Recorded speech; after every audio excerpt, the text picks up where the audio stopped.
उदयपुर से चिंतन शिविर करके लौटी कांग्रेस पार्टी को लगातार झटके लग रहे हैं। पहला झटका जब उदयपुर में चिंतन शिविर चल रहा था तो सुनील जाखड़ ने कांग्रेस पार्टी छोड़ने का फैसला किया था, लेकिन तब ये नहीं बताया था कि वो किस पार्टी में जा रहे हैं। कल सुनील जाखड़ ने बीजेपी का दामन थाम लिया। हार्दिक पटेल पहले ही कांग्रेस पार्टी छोड़ चुके हैं। हमारे साथ कांग्रेस के वरिष्ठ नेता और प्रवक्ता पवन खेरा जी। पवन जी, आप लोगों ने चिंतन किया कि आगे भविष्य की राह कैसी हो, लेकिन एक के बाद एक लोग पार्टी छोड़ के जा रहे हैं और बहुत सारी बातें करके जा रहे हैं। सुनील जाखड़ जो पंजाब कांग्रेस के प्रधान, आपकी पार्टी के चेहरे थे चुनाव में, उनका कहना है कि राष्ट्रवाद को लेकर आप लोग जो है कॉम्प्रोमाइज़ था आप लोगों का पॉलिसी, इसीलिए उनको नरेंद्र मोदी में वो राष्ट्रवाद और पंजाब चूँकि बॉर्डर स्टेट है तो उनको वो चीज़ दिखाई। जिन्हें चिंतन शिविर के बाद समझ में आया कि रास्ते में संघर्ष भी करना पड़ेगा, जिन्हें संघर्ष करने की मादा रखते हैं जिसमें, वो हैं। जो नहीं रखते वो जा रहे हैं।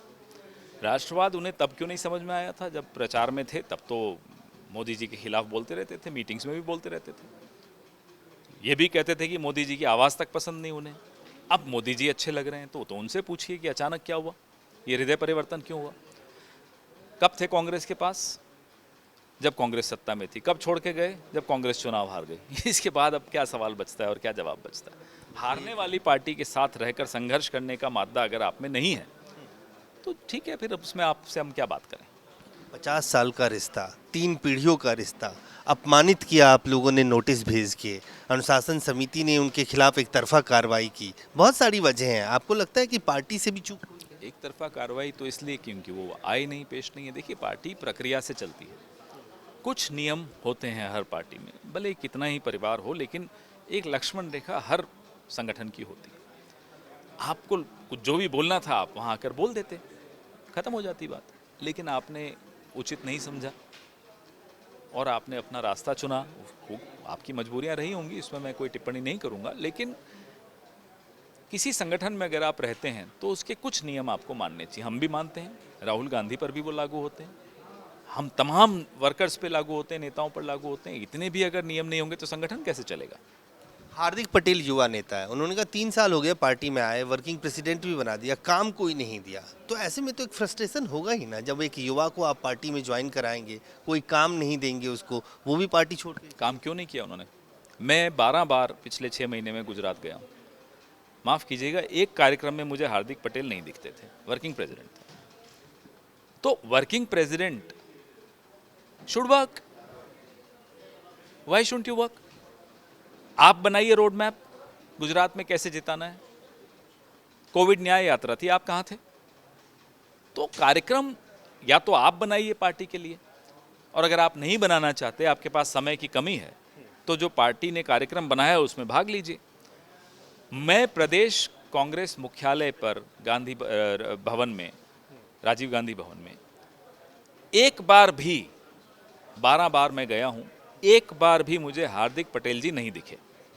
उनका कमरा दिखा लेकिन वो नहीं दिखे। एक आखिरी सवाल आपसे पूछूंगा, नवजोत सिंह सिद्धू के खिलाफ जो 1988 का रोड रेज का मामला था, उसमें कल उनका कन्विक्शन हो गया, 1 साल का सश्रम कारावास। उन्होंने न्यायालय से अपील की कि 1 हफ्ते का समय दिया जाए, वो भी समय नहीं दिया गया। अब उनको सरेंडर करना है, कुछ देर के बाद उन्हें जेल जाना होगा। नवजोत सिंह सिद्धू के पूरे मामले को किस तरह देखते हैं? कांग्रेस में आना, जिस तरह से पूरा इस चीज़ का हुआ, और न्यायालय के समक्ष जो अभी ये मामला आया है इतने सालों बाद, उसको किस तरह? कानूनी प्रक्रिया पर कोई टिप्पणी करना बिना तथ्यों की जानकारी के एक जिम्मेदार राजनीतिक दल को शोभा नहीं देता। तो मैं इस पे कोई कानूनी प्रक्रिया पे कोई टिप्पणी नहीं करूंगा। लेकिन ये कहना, आपके सीनियर नेता है रंधावा वहाँ पे, उन्होंने ये कहा कि उन्होंने राहुल गांधी को आगाह किया था कि नवजोत सिंह सिद्धू और सुनील जाखड़ जैसे लोग पार्टी के लिए सिरदर्द हैं, उसी वक्त उनको निकाल देना चाहिए था। पार्टी के लिए एम्बेरसमेंट मानते हैं कि आपका पूर्व अध्यक्ष मर्डर चार्ज में उसको कन्विक्शन हो रहा है? पार्टी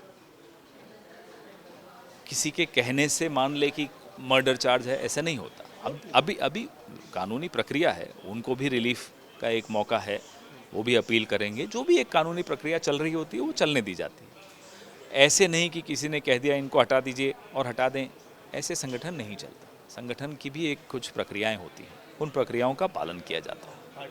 सिद्धू के साथ है अभी फिलहाल। देखिए, बात वो नहीं है। बात यह है कि कानूनी प्रक्रिया चलने दीजिए ना। जब कानूनी प्रक्रिया समाप्त हो जाए फिर ये सवाल जवाब करें। तो साफ तौर से पवन खेरा जी का कहना है कि अभी भी नवजोत सिंह सिद्धू के पास कानूनी विकल्प है और उन विकल्पों को वो इस्तेमाल करेंगे। फिलहाल पार्टी इस पूरे मामले पर कुछ भी ज्यादा कहने से इनकार कर रही है। कैमरामैन आकाश के साथ अजय झा, दैनिक सवेरा दिल्ली। ਭਾਰਤ ਦੇ ਨੰਬਰ 1 ਤਾਂਤਰਿਕ ਗੁਰੂ ਸ਼ਾਨ ਜੀ ਬੰਗਾਲੀ 골ਡ ਮੈਡਲਿਸਟ 64 ਸ਼ਕਤੀਆਂ ਦੇ ਮਾਹਿਰ ਬੰਗਾਲ ਤੋਂ ਸਿੱਧੀ ਪ੍ਰਾਪਤ। ਹਰ ਜਗ੍ਹਾ ਤੋਂ ਨਿਰਾਸ਼ ਤੇ ਮਾਯੂਸ ਹੋਏ ਭੈਣ ਭਰਾ ਇੱਕ ਵਾਰ ਜ਼ਰੂਰ ਫੋਨ ਕਰੋ। ਹਰ ਸਮੱਸਿਆ ਦਾ ਹੱਲ ਘਰ ਬੈਠੇ ਫੋਨ ਤੇ। My promise 100% result. Love marriage, ਸੌਂਕਣ ਦੁਸ਼ਮਣ ਤੋਂ ਛੁਟਕਾਰਾ, ਪਤੀ ਪਤਨੀ ਚ ਕਲੇਸ਼ ਕੀਤਾ ਕਰਾਇਆ, ਵਿਦੇਸ਼ ਯਾਤਰਾ, ਨੌਕਰੀ, ਕਾਰੋਬਾਰ ਵਿੱਚ ਪਰੇਸ਼ਾਨੀ, ਕੋਰਟ ਕੇਸ, ਰੁੱਸੇ ਨੂੰ ਮਨਾਉਣਾ ਹੋਵੇ ਤਾਂ ਫੋਨ ਕਰੋ। 101% ਸਮਾਧਾਨ ਪਾਓ। ਮਹਾਵਸ਼ੀਕਰਨ ਤੇ ਮਹਾਮੁਟਕਰਨੀ ਦੇ ਸੁਪਰ ਸਪੈਸ਼ਲਿਸਟ ਗੁਰੂ ਸ਼ਾਨ ਜੀ ਬੰਗਾਲੀ। मोबाइल 99 586 35 478।